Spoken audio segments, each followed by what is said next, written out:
long enough if you want to be. Welcome to the team, and we appreciate your efforts and so forth. Can I get a motion to appoint Beverly Warfel as the Assistant Secretary Treasurer? I'll second that. First and second, all those in favor? Aye. Opposed? Got it. Now we have the LTMA board member. A motion to remove Gerald Rendine from the Ligonier Township Municipal Authority due to missing 3 consecutive meetings. And a motion to appoint John Buford to the Ligonier Township Municipal Authority to fill an unexpired term to expire 12/31/2028. Could we have 2 separate motions? Yeah, okay. Well, let's have the first motion to remove Gerald Rendine because he missed 3 consecutive meetings for the Township Municipal Authority. I make the motion to 3 unexcused absences. Okay, 3 unexcused absences, okay. Make the motion. Scott? Second. Dina? All those in favor? Aye. Opposed? And then the second motion, can I have to appoint John Buford to the Ligonier Township Municipal Authority to fill the unexpired term to expire 12/31/2028. I'll make that motion. I'll second. First and a second, all those in favor? Aye. Opposed? All right, I would gentlemen. like to say that Mr. Rendine missed 8 out of the last 16 meetings. So it wasn't just like 3 meetings in a row with perfect attendance elsewhere. And, nothing against the guy. I know he's busy. He's down in Florida. And so this is just taking care of business, getting John Wood back on the water. Okay. Executive session, we have none. Would anybody like for public comment? Pat? Reference to the generator. It may incur more costs. That's always a possibility of a project like that. I hope the supervisor boards, no matter what those costs are, we're able to cover them over and above what the grant would be. For having a generator like that here versus what we have now, obviously the snafu last month was unfortunate. It was a mistake. It could have been made by anybody. It was an easy mistake to make. The generator that's going to go in, you're looking at kind of like a 10-second delay from the time the power goes out to the power comes back on. Especially with the police department still being here. Very important for them. Heaven forbid they would be in the station with somebody who's in custody and all of a sudden in the dark. You know, they have to wait 10 seconds versus waiting who knows how long for somebody to get here to plug that in. Additionally to that, this potentially being a warming shelter, which it was deemed that, and we kind of have preparations for that here over this winter. If the need would have happened. Luckily, we didn't lose power here in Ligonier at all during that cold snap, and we didn't have to go here with any of the fire stations for a warming shelter for anyone.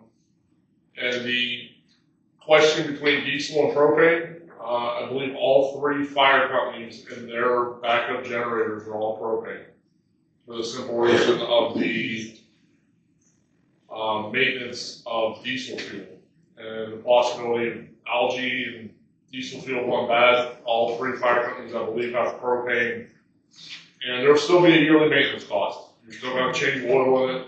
You're still going to have to keep up with the maintenance costs, but you're not going to get into making sure that diesel fuel doesn't go bad. Propane doesn't go bad. So, this is a project I kind of approached here a couple of years ago. I'm glad John picked it up. When he told me about it, I gave my full support towards it. Hopefully the grant comes through, but any costs over and above, I'm hoping it's just a simple yes vote to what do we have to do to get it in here. Unfortunately, the one that we have, if we were to get into a situation where we need that generator long term, chances are that the county's going to need it worse, and we're not going to have anything here. So it's good that we're self-sufficient on our own, and we'll be able to, like I said, 10 seconds, and the power's back on the entire building. And everybody's back back to what they're doing. So. So just a question on that, you made me think about something. So the existing generator that we have, I get that that's here, but it belongs to the county. We're gonna have this propane generator now installed. Are we going to be required to continue to maintain that existing generator to make sure that's functioning? Or could or should that be decommissioned elsewhere if we no longer need to have that? Like, what's the plan for the decommissioning? Certainly makes sense to give it back to the county. I'm sure they could find another use for it. But as long as we have it, I think there's a responsibility to make sure it's properly being maintained. Yeah, the yearly maintenance is actually done by the county.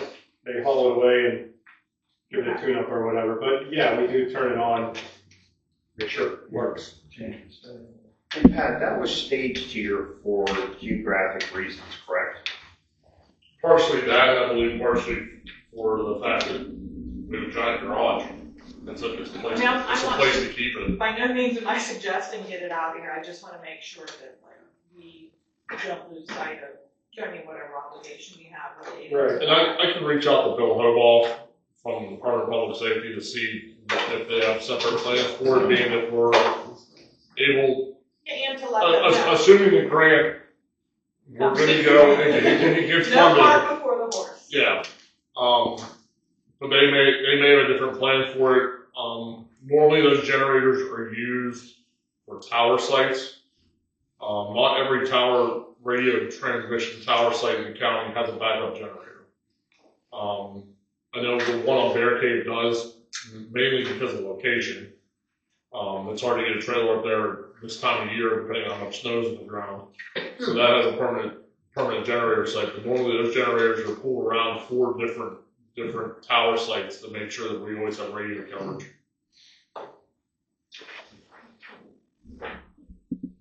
You guys have any other questions about it or anything else? Thanks, Pat. Anybody else comment? Can I ask a clarifying question?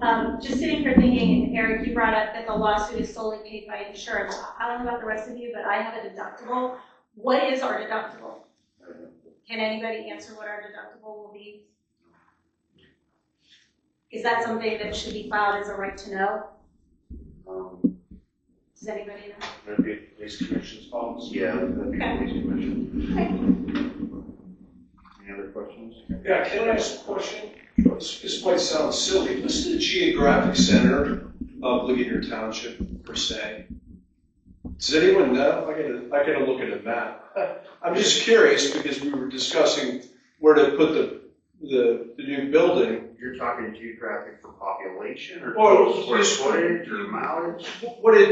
Yeah, sort of. Like, do we have more township to the north and the south, to the east versus the west?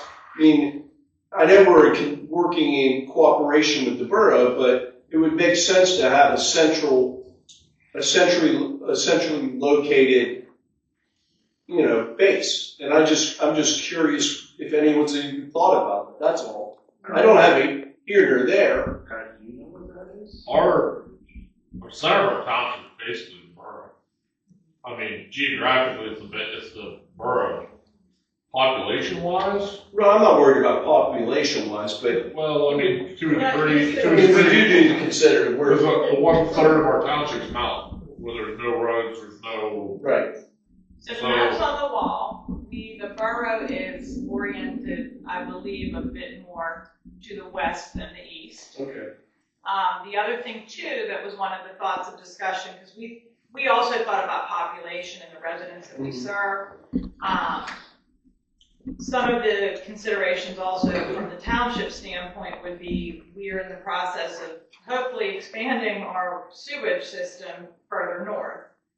So I think from a planning standpoint, I think if there's going to be further growth, I think it's being encouraged to head up that corridor. And that could potentially be more of a commercial district, during and heading up north too. Right. So that's just another thought and consideration that could also have more residential homes in the future and also be a little bit of a busier business district. So basically, you've already thought. That's reassuring. I mean, I just like. Yeah, there was some discussion of this back in the first pass of the police building about 4 years ago maybe, when we sat down and talked through it. These were some of the things, some of the concerns or thoughts in speccing out the location, related to this. Okay, thank you. Appreciate it. Mrs. Berman, I imagine too that there's probably discussion regarding the schools. A lot of discussion around schools, and we want to make sure the station's close to where the students are. I also, though, want to remind everybody that all of our students, while they are during the day congregated in the school, which could be considered to be a target or an area of risk, they also leave that school and go home to their houses at night. So those same children that we want to protect that might spend a part of their day super centrally, for the majority of their life, they spend it possibly further north where we have a bigger concentration of the population. Any other questions? Comments of the supervisors? I don't have any comments tonight. Mr. Mattson? Mr. Resident? Nothing. And I have nothing. Can I get a motion to adjourn? So moved. Second? All those in favor? Aye.